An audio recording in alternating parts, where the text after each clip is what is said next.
Welcome to me ఇంటి నేస్తం Lavanya. Upcoming రివ్యూలోకి వెళ్ళిపోదాం. యువరాణి అవ్వాలంటే ఆఖరి ఘట్టంగా రథం లాగడం అనే కార్యక్రమం జరుగుతూ ఉంటుంది. రోజా రథం లాగడానికి ఇబ్బంది పడుతూ ఉంటుంది.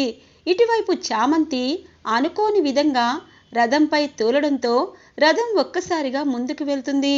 ఇక అరుణ్ అలాగే హర్షవర్ధన్ రమాదేవి సంతోషపడుతూ ఉంటారు.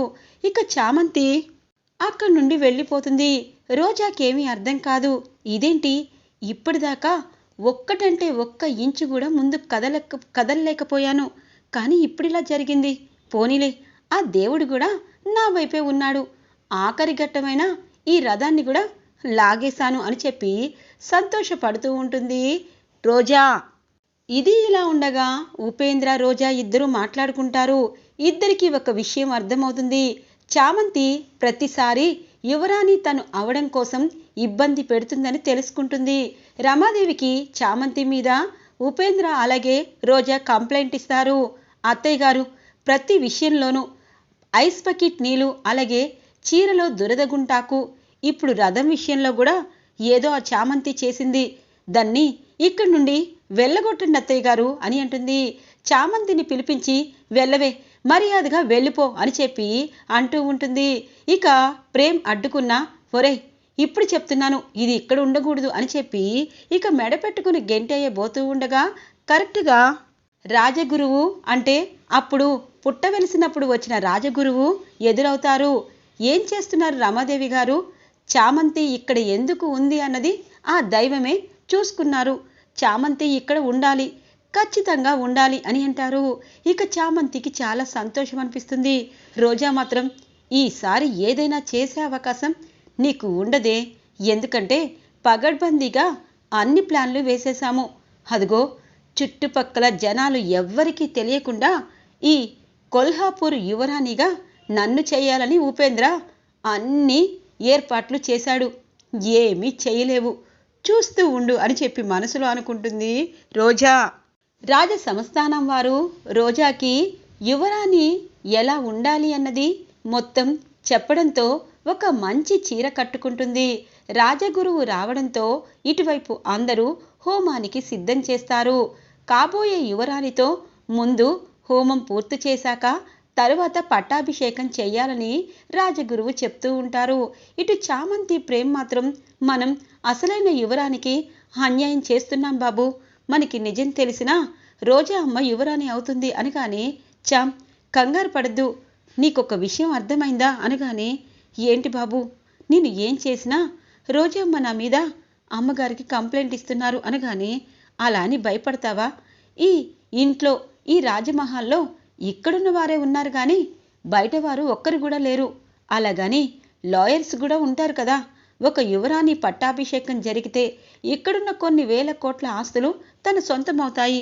అప్పుడు ఖచ్చితంగా పగడ్బందీగా లాయర్ ఖచ్చితంగా ఉండాలి. అంటే ఈ ఊళ్ళో ఎవరు ఈ చుట్టుపక్కల ఈ రాజమహల్లో లేరు చామంతి అని అంటారు. అవును బాబు, రాజావారి రాణివారి ఆస్థానానికి ఒక లాయర్ ఉండేవారు, నాకు బాగా గుర్తు. ఆ ఇంటికి వెళ్తే ఆ లాయర్కి అన్నీ తెలిసే అవకాశం ఉంటుంది, మనకేదైనా ఉపయోగం ఉంటుంది అనగానే, పదచాం అర్జెంటుగా ఆయన నెల్లి కలుద్దాము అని చెప్పి ఇక ప్రేమ్ చామంతి ఇద్దరూ కలిసి ఇక రాజావారు రాణివారి ఆస్థానానికి ఒక లాయర్ని నిర్మిస్తారు. ఆ లాయర్ని చామంతి అప్పుడు చూస్తుంది. అలా తనకి గుర్తు రావడంతో ఇక లాయర్ ఇల్లుని వెతుక్కుంటూ వెళ్తూ ఉంటారు చామంతి అలాగే ప్రేమ్. ఇక రోజా ఉపేంద్ర చుట్టూ చూస్తారు.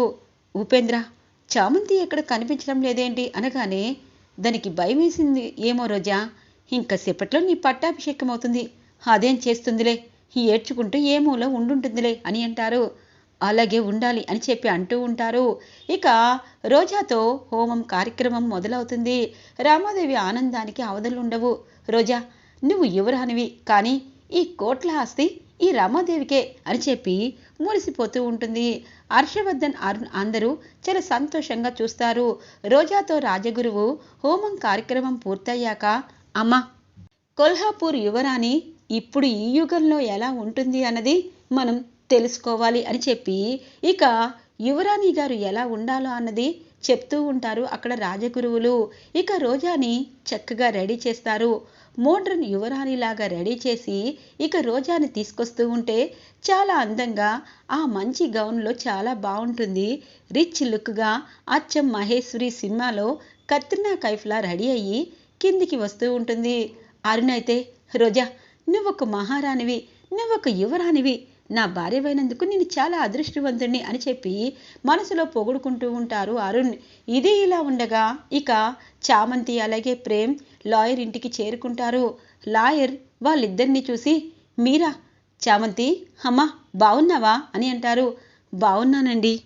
అయ్యో, రాజావారి రాణివారు ఇద్దరు కన్ను మూసాక ఆ రాజసంస్థానంలో ఏం జరుగుతుందో అర్థం కావట్లేదమ్మా అనగానే, లాయర్ గారు నమస్కారం, మీరు ఎంతో నమ్మకమైన లాయర్ అని చెప్పి రాజాగారు రాణివారు చెప్తూ ఉండేవారు.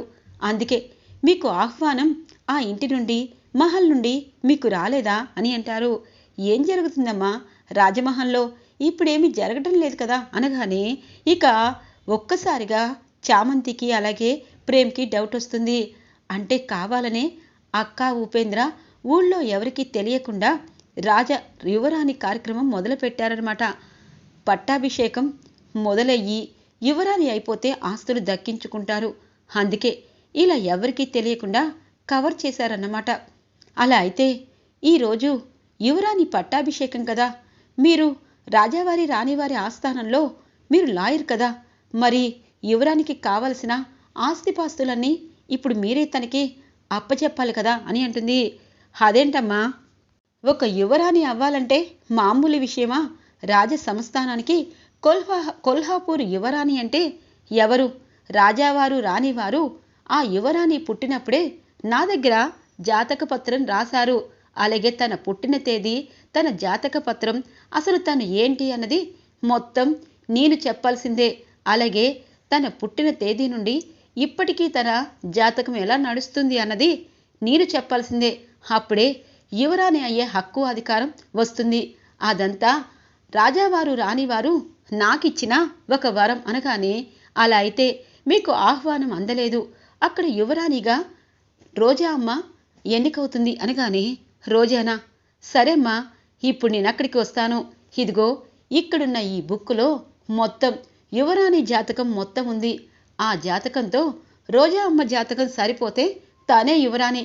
కానీ ఇందులో తిరకాసు ఏంటి అంటే, నాకెందుకు చెప్పలేదు, ఈ ఊళ్ళో ఎందుకు ఎవరికి ఆహ్వానం పలకలేదు, కొల్హాపూర్ యువరాణి రాజ సంస్థానం మొత్తం మేము ఈ ఊరంతా బ్రతుకుతుంది, అలాంటి యువరాన్ని చూసే హక్కు ఇక్కడున్న ప్రజలకు లేకపోవడం ఏంటి, పదండమ్మా అని చెప్పి ఇక లాయర్ వాళ్ళిద్దరితో పాటు రాజ సంస్థానానికి వస్తుంటారు.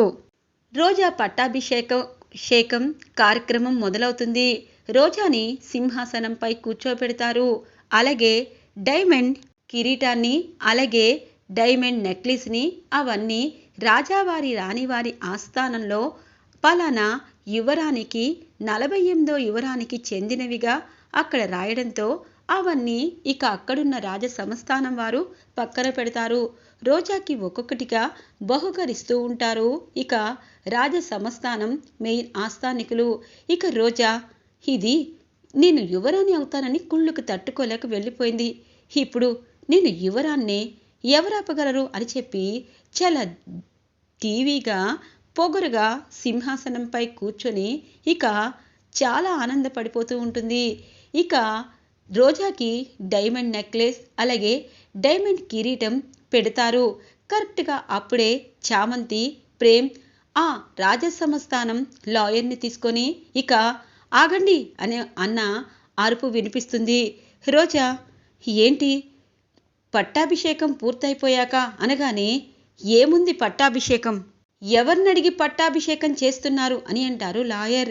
ఇక రాజగురువు రమాదేవి హర్షవర్ధన్ అరుణ్ షాక్ అవుతారు. ఎవరిని అడగాలి అనగానే ఇంతలో ఉపేంద్ర, ఏ లాయర్ బయటికి వెళ్ళు అనగానే, ఓయ్ ఉపేంద్ర, నువ్వెవరు చెప్పడానికి, ఒక రాజసంస్థానంలో ఇలా పట్టాభిషేకం జరుగుతున్నప్పుడు ఊళ్ళో ఎవరికి ఆహ్వానం పిలవకుండా ఇలా సీక్రెట్గా ఎలా చేస్తారు అని అంటారు. ఇక హర్షవర్ధన్, ఏమైంది లాయర్ గారు అనగానే, హర్షవర్ధన్ గారు, నేను మీకు గుర్తున్నానా అని అంటారు. ఈ రాజసంస్థానానికి మీరే కదా లాయర్, మీరు లేకపోవడం నిజంగా నేను కూడా గమనించలేదు అనగానే, అసలు ఈ రోజా అమ్మ ఎవరు అని అంటారు. నా కోడలు లాయర్ గారు, నా కోడలే, మా అరుణ్ భార్య యువరాణి అనగానే, అమ్మ మీ కోడలైనంత మాత్రాన తను యువరాణి అయ్యే హక్కు అధికారం ఉంటుందా ఏంటి? తను పుట్టుక, తన జన్మజాతకం, అలాగే యువరాణి ఏ గడియల్లో పుట్టింది, ఇప్పుడు తను ఎలా ఉంది, ఎలా ఉండాలి, మొత్తం ఈ బుక్కులో ఉందమ్మా. రాజావారు రాణివారు తెలివి తక్కువ వారు కాదు. 48వ యువరాణి ఎలా ఉంటారు, తన పుట్టుక, తన జన్మస్థలం, అలాగే తను ఇప్పుడు ఏ దశలో ఉంది, తను యువరాణి అయ్యే హక్కు అధికారం ఎలా లభిస్తాయి, అలాగే తన జన్మ నక్షత్రం, ఇవన్నీ ఉన్నాయి. ఇప్పుడు మీ కోడలు పుట్టినరోజు, జన్మ నక్షత్రం అన్నీ చెప్పండి అనగానే రోజాకి చెమటలు పడతాయి. అరుణ్ అంటారు, రోజా నీ పుట్టినరోజు చెప్పు అనగానే, అది కాదు అనగానే, చెప్పండి భయం ఎందుకు, యువరాణి గారి జాతక చక్రం నా బుక్లో ఉంది. తను పుట్టినప్పుడే ఇక్కడ జాతక చక్రం రాసేశాము. తన పుట్టుక, తను ఎప్పుడు పుట్టింది, తన పుట్టినరోజు అంతా రాశాము, చెప్పండమ్మా అని అంటారు. ఇక రోజా తన డేట్ ఆఫ్ బర్త్ చెప్తుంది. అది తప్పవడంతో పకా నవ్వుతారు. నువ్వు యువరాణి కాదమ్మా, యువరాణి ఇప్పుడు నీకంటే 3 సంవత్సరాల చిన్న వయసు గల అమ్మాయి. తన జాతకం నీ జాతకం కాదు. నీ జాతకంలో పేరైన ఇంటికి కోడలిగా ఉంది, కానీ నువ్వు ఒక యువరాణివని నీ జాతకంలో లేదు. జాతకం ఉంది కాబట్టి ఇప్పుడు అసలైన యువరాణి ఎవరు అన్నది తెలుసుకోవడం సులువవుతుంది.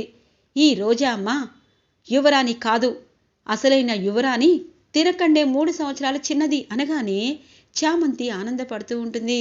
ఇక హర్షవర్ధన్ అంటారు, అమ్మ రోజా నువ్వు యువరాణి అని ఎవరు చెప్పారు అనగానే, అంటే రాజమణిహారం తన దగ్గర ఉంది కదా అందుకే అని అంటారు ఉపేంద్ర.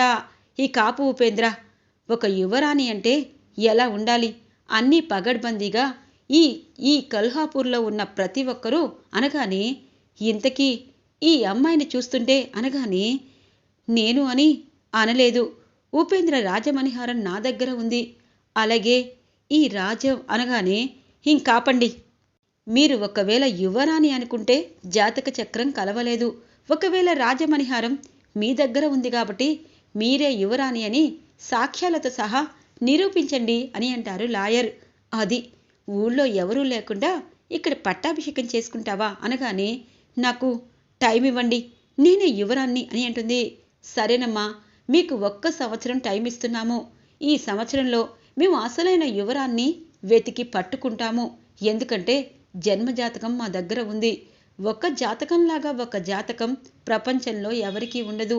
అలాగే ఇప్పుడు ఈ జాతకం గల అమ్మాయి అని చెప్పి అంటూ ఉండగానే రాజగురువు ఆ జాతకాన్ని చూస్తారు, చామంతిని చూస్తారు. అమ్మ చామంతి, నువ్వే అసలైన యువరాణివని ఈ జాతక ప్రకారం నాకు అర్థమైంది. అంటే అనుకోకుండా హర్షవర్ధన్ గారి చిన్న కోడలివి అయిపోయావు, అలాగే మహారాణివి కూడా, యువరాణివి కూడా నువ్వే అన్నమాట. 1 సంవత్సరం తర్వాత ఈ పరిస్థితులన్నీ మారుతాయి, నీకు పట్టాభిషేకం జరుగుతుంది అని అనుకుంటారు. సంవత్సరం తర్వాత నేనే యువరాణి అని నిరూపిస్తాను. అప్పటిదాకా ఈ కిరీటం అనగానే ఇక రాజ సంస్థానం వారు రోజా కిరీటాన్ని, వజ్రాల నక్లీస్ని మొత్తం తీసుకొని అక్కడే పెట్టేసి తాళం వేసి మొత్తం సర్దేస్తారు. ఇక రోజా పట్టాభిషేకం ఇలా సడన్గా అయినట్టే అయ్యి ఇక తన నుండి దూరం అవుతుంది. ఇటువైపు ప్రేమ్, చామంతి ఇద్దరు హ్యాపీగా ఫీల్ అవుతారు. ఇక రోజా పట్టాభిషేకం ఇలా ముగియడంతో అందరూ ఉసూరంటి ఇంటికి చేరుకుంటారు. ఇంటికి చేరుకోగానే ఉపేంద్ర ఫోన్ వస్తుంది రోజాకి. చెప్పు ఉపేంద్ర, మనం చేసిన పనులన్నీ ఫ్లాప్ అయ్యాయి కదా, ఇప్పుడు నేనేం చేయను, ఊళ్ళో జనాలకి డౌట్ రాకుండా 1 సంవత్సరం టైం అడిగాను అనగానే, అదేం కుదరదు రోజా, నీ పట్టాభిషేకం కోసం ఇక్కడ నేను ఎంత మేనేజ్ చేశానో నాకు తెలుసు. మర్యాదగా రాజ మణిహారాన్ని నాకు ఇవ్వు అని అంటారు. ఉపేంద్ర, ఇప్పుడు నీకు పరిస్థితులు తెలుసు కదా, రాజమణిహారం నా దగ్గర లేదు, మా మామయ్య గారు అనేలోపు, రోజా కథలు చెప్పొద్దు, రాజమణిహారం నీ దగ్గర ఉందా, మీ మామగారి దగ్గరుందా అన్నది కాదు. రాజమణిహారం నాకిస్తే నేను నీకు 100 కోట్లు 40% వాటా ఇవేమీ అడగను. ఒకవేళ నువ్వే యువరాణివైపోతే హ్యాపీగా యువరాణిగా నువ్వు కొన్ని వేల కోట్ల ఆస్తులకి వారసురాలైపోతావు. రాజమణిహారం నాకు కావాలి రోజా, ఇప్పుడే వస్తున్నాను.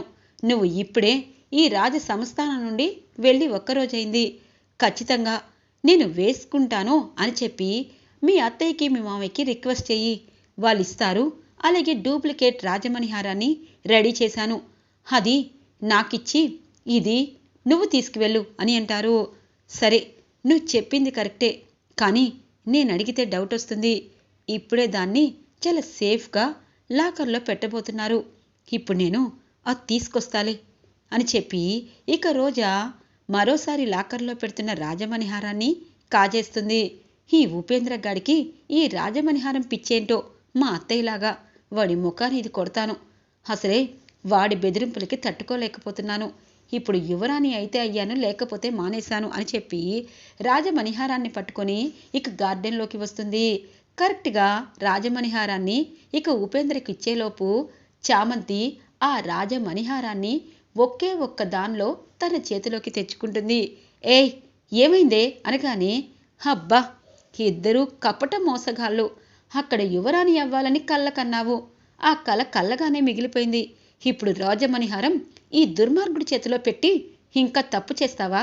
అసలు ఏమైందే నీకు? వీడి దగ్గర భయపడుతున్నావేంటి అనగానే, మీ ఇద్దరు అక్కా చెల్లెలు డ్రామా ఆడుతున్నారా ఏంటి అనగానే, హే, నీతో డ్రామా ఏంటి అని అంటుంది రోజా. మరి రాజమణిహారం తేగానే ఈ చామంతి రావడం ఏంటి అనగానే, నీదా? ఇదిగో చెప్తున్నాను, రాజమణిహారమే కాదు, రాజావారి రాణివారి ప్రాణాలు తీసిన నిన్ను అస్సలు వదలను. అక్క, ఇలాంటి చెత్త పనులు ఇంకొకసారి చేస్తే అసలైన నిజాలు అయ్యగారికి చెప్పాల్సి వస్తుంది. ప్రేంబాబు, ప్రేంబాబు అనగానే, చెప్పు చెప్పు చామంతి అని అంటారు.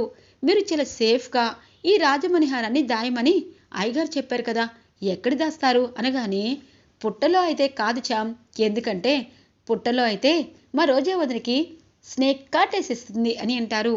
పద ప్రేంబాబు, ఈ రాజమణిహారం ఎంత విలువైందో మీకు నేను చెప్తాను అని చెప్పి ఇక రాజమణిహారాన్ని తీసుకొని రోజా లోపలికి వెళ్తూ ఉంటుంది చాలా హ్యాపీగా. ఈరోజు రివ్యూ ఇలా ఇంట్రెస్టింగ్గా ఎండ్ అవుతుంది ఫ్రెండ్స్. రాబోయే రివ్యూ కోసం మా ఛానల్ని సబ్స్క్రైబ్ చేసుకోండి. Thanks for watching friends.